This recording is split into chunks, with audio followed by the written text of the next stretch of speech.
Hello students, how are you? I hope you all are fine at your home. I am Suman Agarwal, Economics and Geography teacher. In last videos, we have studied about two physical features of India. Those were Himalayan mountains and northern plains. Today we will study about Peninsular Plateau. It is third physical feature of India. Last videos में आपने ये पढ़ा है कि physical features क्या होते हैं, जैसा हमारा फिजिक जो है इंडिया का नजर आता है। तो तीसरा जो फिजिकल फीचर है वो क्या है, पेनिनसुलर प्लेट्यू। सबसे पहले पेनिनसुला क्या होता है? पेनिनसुला जो है वो अर्थ का ऐसा पार्ट जो तीन तरफ से ओशन से कवर्ड हो।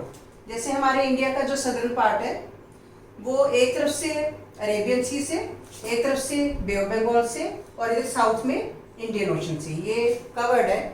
तो इसको हम पेनिनसुला बोलेंगे। मतलब इंडिया का ये क्या है, पेनिनसुला। पेनिनसुला एक ऐसा प्लेस है जो थ्री साइड से ओशन से कवर्ड है।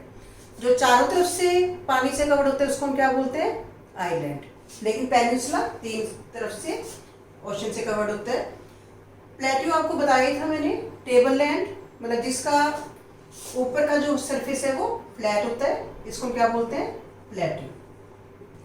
तो इंडिया के साउथ में प्लेट्यूज हैं। जैसे मैंने बताया था कि जो हिमालयन माउंटेन्स हैं वो नॉर्थ में इंडिया के, लेकिन साउथ में क्योंकि ये गोंडवाना लैंड का एक पार्ट है जो ओल्डेस्ट लैंड मास था।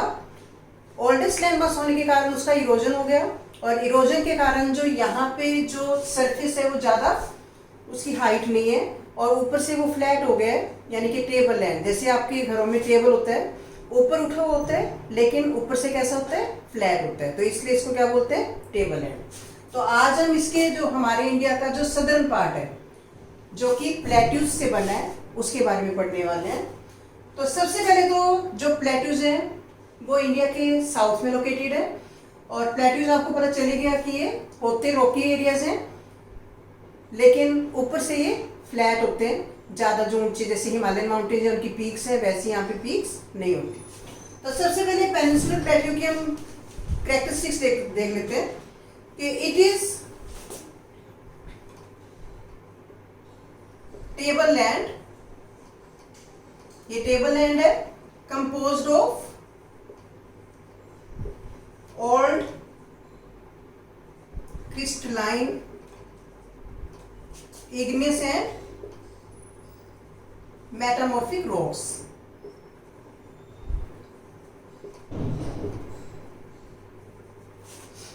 जो इंडिया का जो ये सदर्न पार्ट है,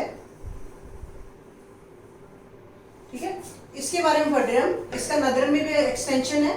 तो ये किससे बना है, old crystalline igneous and metamorphic rocks. मतलब इग्नियस और मेटामॉर्फिक रॉक्स से ये बना है। इग्नियस रॉक्स कैसे बनती है, मैग्मा के ठंडा होने से, और मेटामॉर्फिक रॉक्स जो है सेडिमेंट्री या इग्नियस रॉक्स जब चेंज हो जाते हैं तो उनको मेटामॉर्फिक रॉक्स बोल देते हैं। Made from breaking of Gondwana land. Gondwana land जो है वो ओल्डेस्ट लैंड मास था। जैसे मैंने आपको बताया था कि हमारी जो अर्थ पे जो कॉन्टिनेंट्स हैं पहले आपस में कनेक्टेड थे और जो इसका जो सदर्न पार्ट था उसको गोंडवाना लैंड और नदर्न पार्ट को अंगारा लैंड बोलते थे। तो गोंडवाना लैंड का एक ये टूटा हुआ एक पार्ट है प्लेट्यू, तो made from breaking of Gondwana land. It has broad and shallow valleys.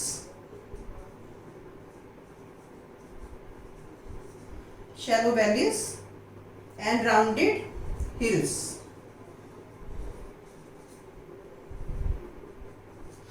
ये जो है शैलो मतलब कम ऊंची, इसकी जो वैलीज हैं, मतलब ये जो जब यहाँ पे माउंटेन्स होते हैं, ये प्लेट्यूज होते हैं, उसमें जो है इसकी वैली जो है ज़्यादा ऐसे डीप नहीं होती बल्कि शैलो मतलब कम गहरी वैलीज होती हैं।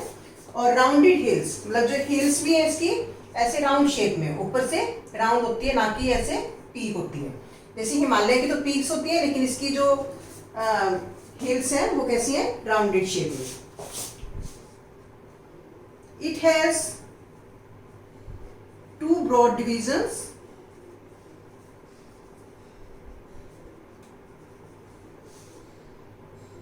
सेंट्रल हाईलैंड्स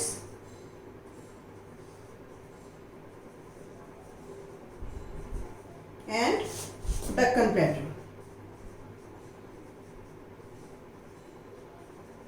जो पेनिनसुलर प्लेट्यू है इसको हम ब्रॉडली मतलब मोटे तौर पे दो पार्ट्स में डिवाइड कर सकते हैं। जो नर्मदा वैली है इसको दो पार्ट्स में डिवाइड करती है। इसका जो अपर पार्ट है, नर्मदा से जो नॉर्थ वाला पार्ट है, इसको हम क्या बोलते हैं, सेंट्रल हाईलैंड्स। ये सेंट्रल हाईलैंड्स है। और ये जो सदर्न पार्ट है प्लेट्यूज का, उसको हम क्या बोलते हैं, दक्कन प्लेट्यू। तो peninsular plateau can be divided in two parts, central highlands and Deccan plateau. ये सेंट्रल हाईलैंड्स और ये दक्कन प्लेट्यू, इनके बारे में हम डिटेल में आगे पढ़ेंगे। फिर this it is made from black soil. It is made from black soil. जो पेनिनसुलर प्लेट्यू है यहां पे कौन सी सोइल मिलती है, ब्लैक सोइल, जो कि कॉटन की कल्टीवेशन के लिए बहुत ही सूटेबल होती है। तो ये प्लेट्यू की कैरेक्टरिस्टिक्स हैं। फिर आगे हम जो है सेंट्रल हाईलैंड्स और जो दक्कन प्लेट्यू है इसके जो दो पार्ट्स हैं उनकी कैरेक्टरिस्टिक्स पढ़ेंगे। सबसे पहले आपने क्या देखा कि पेनिनसुलर प्लेट्यू इंडिया के साउथ में लोकेटेड है और ये टेबल लैंड है, क्रिस्टल जो इग्नियस और मेटामॉर्फिक रॉक्स के उससे बना है। और ये गोंडवाना लैंड का एक पार्ट है, उसके टूटने जो ड्रिफ्ट होके ये आया पार्ट उससे बना है। और यहाँ पे राउंड शेप में जो वो हिल्स हैं और वैलीज की शैलो है। और इस यहाँ पे सोइल कौन सी मिलती है, ब्लैक सोइल। और इसको हम दो पार्ट्स में डिवाइड कर सकते हैं, central highlands and Deccan plateau.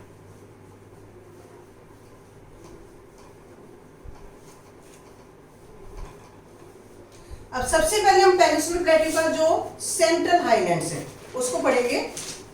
Central highlands, central highlands ये वाले हैं सेंट्रल हाईलैंड्स, ठीक है। तो ये मैंने आपको बताया था कि यहाँ पे नर्मदा और तापी दो रिवर्स हैं।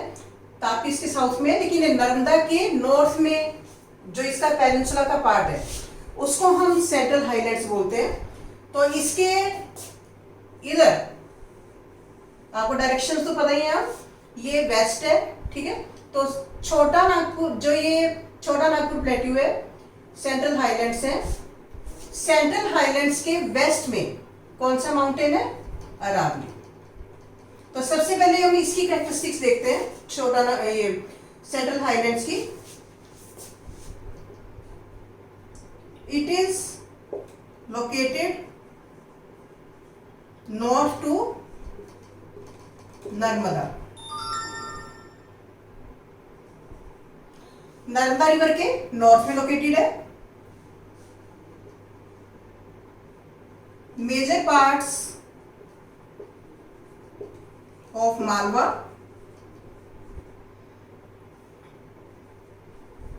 Make it. यहाँ पे मालवा प्लेट्यूज हैं, और भी प्लेट्यूज हैं, जैसे यहाँ पे इसको बुंदेलखंड, बघेलखंड, छोटा नागपुर प्लेट्यू, ये भी इसके पार्ट है। लेकिन सेंट्रल हाईलैंड्स का जो मेजर पार्ट है, जो बहुत बड़ा पार्ट कौन बनाता है, इधर मालवा प्लेट्यू। ये मालवा प्लेट्यूज हैं। सेंट्रल हाईलैंड्स का एक बहुत बड़ा पार्ट कौन बनाते हैं, मालवा। हम पेनिनसुलर प्लेट्यू पढ़ रहे हैं। पेनिनसुलर प्लेट्यू को ब्रॉडली हमने दो पार्ट में डिवाइड किया, लेकिन इसके लोकल लेवल पे अलग अलग नाम है। यहाँ पे इसको सेंट्रल हाईलैंड्स को मालवा बोलते हैं, इधर बुंदेलखंड और बघेलखंड बोलते हैं। और जब ईस्ट की तरफ जाते हैं तो यहाँ पे इसको क्या बोलते हैं, छोटा नागपुर प्लेट्यू। तो ये सारे किसके पार्ट हैं, सेंट्रल हाईलैंड्स के।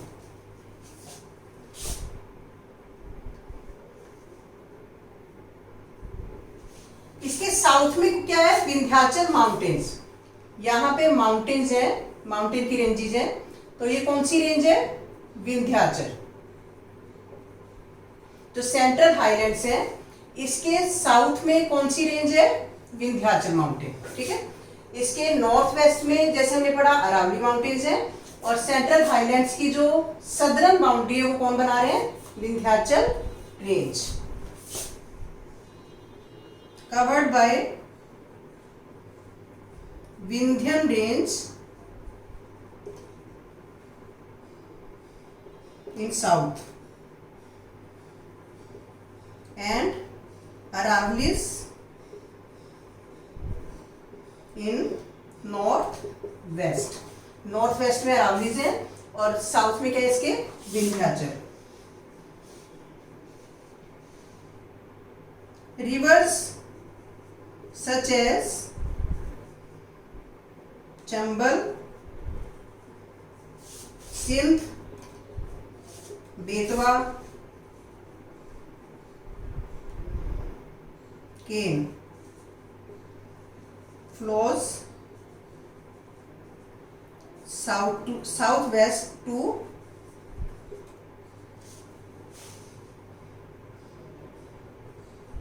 North east. अब आपको डायरेक्शन तो सारी पता ही है, नॉर्थ, साउथ, ईस्ट, वेस्ट। ये साउथ वेस्ट है और ये नॉर्थ ईस्ट है। तो यहां से जो रिवर्स हैं उनकी का फ्लो कैसा है, south west to north east. यहाँ पे बहुत सारी रिवर्स निकलती हैं, चंबल, बेतवा, सोन, केन रिवर्स।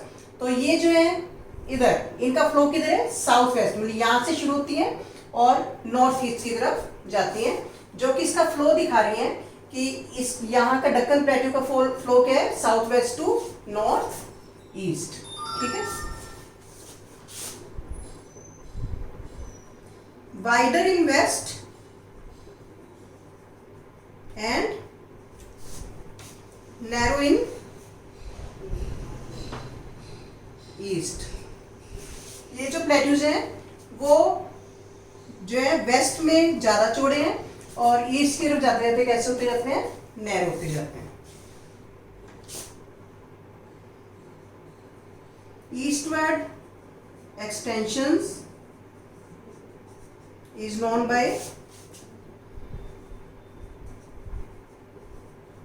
बुंदेलखंड, बघेलखंड,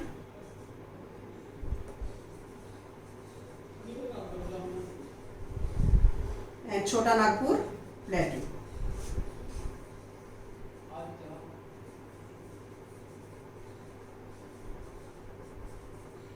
ठीक है। तो ईस्टवर्ड ये जो सेंट्रल हाईलैंड्स हैं, जैसे जैसे हम ईस्ट की तरफ जाते हैं इसके नाम चेंज हो जाते हैं। इधर इसको मालवा प्लेट्यू बोलते हैं, यहाँ इसको बुंदेलखंड, बघेलखंड बोलते हैं। और ज्यादा ईस्ट में जाते हैं हम वेस्ट बंगाल की तरफ, तो इसका नाम क्या होता है, छोटा नागपुर प्लेट्यू। यहाँ से दामोदर रिवर फ्लो करती है, तो दामोदर रिवर जो इसके पानी को ड्रेन करती है। तो ये आपने इसकी कैरेक्टरिस्टिक्स करनी है सेंट्रल हाईलैंड्स की। आपको अलग से भी क्वेश्चन बन के आ सकता है कि what are the main characteristics of central highlands. तो आपने ये सारी इसकी कैरेक्टरिस्टिक्स बतानी है कि it is located north to Narmada and Malwa plateau makes its major part and it is its names are Bundelkhand, Baghelkhand and Chota Nagpur and these plateaus are broad in west and narrow in east, and Vindhyachal range makes southern boundary of these central highlands and northwestern boundary is made by Aravalli rivers. तो इस तरह से आपने इसकी characteristics बतानी है। इसके बाद इसका जो दूसरा पार्ट है वो कौन सा है, डक्कन प्लेट्यू। पेनिनसुलर प्लेट्यू का जो सदर्न पार्ट है उसको क्या बोलते हैं, डक्कन प्लेट्यू।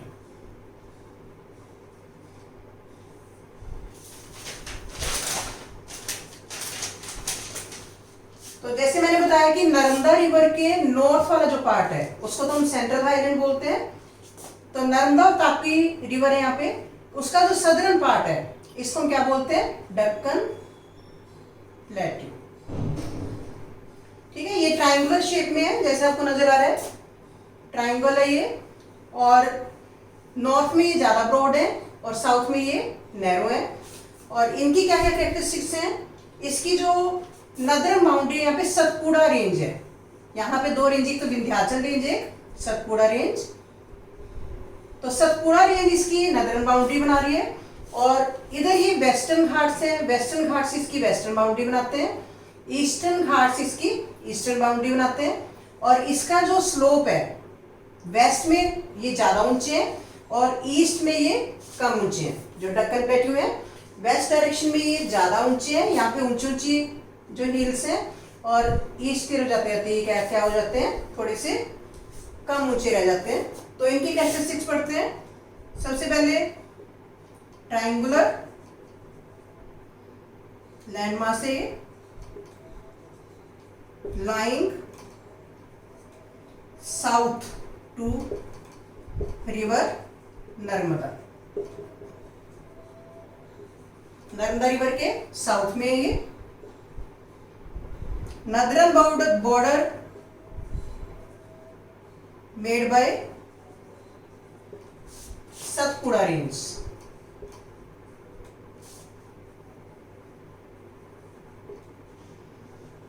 सतपुड़ा के आगे महादेव, कैमूर और मेकाल, यहाँ पे जो सतपुड़ा रेंज है इसमें भी इसके रेंज के अलग अलग नाम है, जिसके जैसे मेकाल रेंज इसको बोलते हैं, कैमूर रेंज और Mahadev range.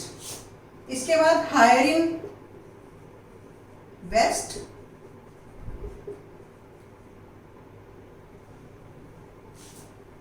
And slopes westward. यहाँ पे ज्यादा ऊंचे हैं और वेस्ट की तरफ जाते जाते इसका जो स्लोप है वो ईस्ट की तरफ जाते जाते इनका स्लोप जो है वो कम हो जाता है।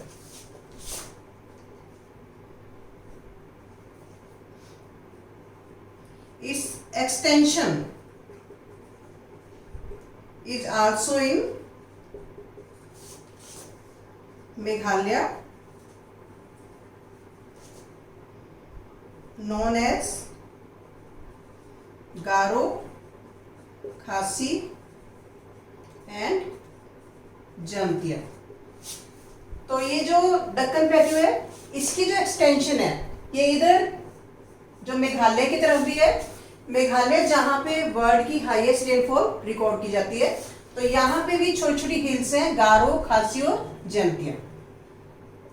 तो ये भी इसी का पार्ट है दक्कन प्लेट्यू का। तो ये इसकी एक्सटेंशन है। Western Ghats and eastern Ghats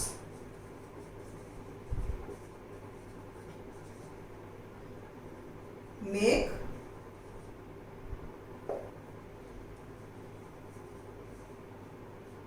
it's boundaries in south. South में इसकी बाउंड्रीज इधर वेस्टर्न घाट और इधर ईस्टर्न घाट, ये इसकी बाउंड्रीज बनाती है। तो ये आपको क्लियर है। अब हमने इसका पेनिनसुलर प्लेट्यू जो थर्ड फिजिकल फीचर है उसके बारे में पढ़ा कि इसके दो पार्ट्स हैं, central highlands and Deccan plateau. Central highlands की हमने कैरेक्टरिस्टिक्स पढ़ ली और दक्कन प्लेट्यू की कैरेक्टरिस्टिक्स पढ़ ली। इसको भी ये क्वेश्चन अलग अलग से भी बन के आ सकता है आपको, और इकट्ठा भी पेनिनसुलर प्लेट्यू की एक्सप्लेनेशन आपको आ सकती है। तो अगर पेनिनसुलर प्लेट्यू आपको आ गया तब आपने सारा ये दोनों पार्ट एक्सप्लेन करने हैं। और अगर आपको अलग अलग से क्वेश्चन मालवा प्लेट्यू या फिर दक्कन प्लेट्यू का बन के आ जाता है तो उसकी अलग अलग से भी कैरेक्टरिस्टिक्स आपने याद करनी है। तो इसी तरह से जैसे मैंने आपको बताया हर पार्ट की जो है 4-4 या 5-5 जो कैरेक्टरिस्टिक्स हैं वो आपको लर्न करनी है। तो इसकी कैरेक्टरिस्टिक्स एक बार फिर दोबारा से रिवाइज करते हैं। Triangular in shape and south to Narmada river. Narmada river के साउथ में है, ट्रायंगुलर शेप में है, और western boundaries made by Western Ghats and eastern boundaries made by Eastern Ghat. Western Ghat और ईस्टर्न घाट को भी हम डिटेल में अब पढ़ने जा रहे हैं नेक्स्ट वीडियो में। तो ये इसकी बाउंड्रीज बनाते हैं, ये भी इसी का पार्ट है, मतलब जो पेनिनसुलर प्लेट्यू का ही पार्ट है जो वेस्टर्न घाट और ईस्टर्न घाट। और इसको ये नॉर्थ में ब्रॉड है और साउथ में नैरो हो जाते हैं, और वेस्ट की तरफ ये ज़्यादा ऊंचे हैं और ईस्ट की तरफ ये, यानी कि इसका फ्लो किधर है, ऐसे ईस्टवर्ड। तो बहुत सारी रिवर जो है यहाँ से ईस्ट की तरफ ही फ्लो करती है। क्यों करती है? क्योंकि इसका जो स्लोप है वो ईस्टवर्ड है, इधर से कम ऊंचे हैं और इधर से ज़्यादा ऊंचे। तो ये हमने पढ़ा। अब नेक्स्ट वीडियो में हम क्या पढ़ेंगे, जो वेस्टर्न घाट्स और ईस्टर्न घाट्स हैं उसमें क्या डिफरेंस है। जो वेस्टर्न घाट्स और ईस्टर्न घाट्स इसी का पार्ट है पेनिनसुलर प्लेट्यू का, उसका डिफरेंस करेंगे हम, क्या क्या डिफरेंस है। तो इससे रिलेटेड क्वेश्चन मैं आपको दूंगी नेक्स्ट वीडियो में भी हम इसमें वेस्टर्न घाट और ईस्टर्न घाट के बारे में देखेंगे। तो इससे रिलेटेड क्वेश्चन आपने याद भी करने हैं और अपनी नोटबुक्स में लिखने हैं। Thank you.